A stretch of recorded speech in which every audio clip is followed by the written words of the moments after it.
Bakit lagi ako nag-overthink bago mag-post? Napakagandang tanong yan kung bakit madalas yung mga tao nag-overthink bago mag-post. Ganyan din ako before, lagi ako nag-overthink.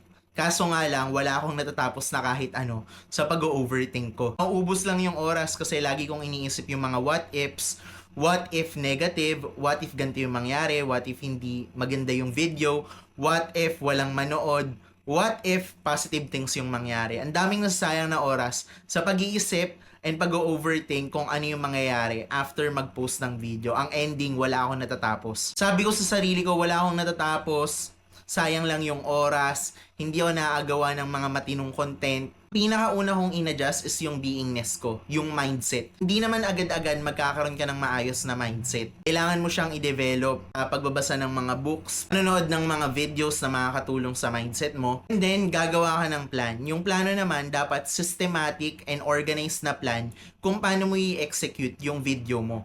Sama sa plan, syempre, yung pagka-create ng tamang script. So, syempre, kung meron ka ng maayos na script, meron ka ng maayos na flow, susundin mo na lang yun and magiging organized yung pagpo-post mo ng video. Meron naman magandang maitutulong yung pag-overthink kasi meron ka ng possible na iisip na mangyayari, pero dapat what if positive yung mga naiisip mong mangyayari. Ang pinakamahalaga pa rin sa lahat is ayusin mo yung beingness mo, yung mindset mo, tapos, tsaka ka mag-take action. Huwag ka na mag-overthink.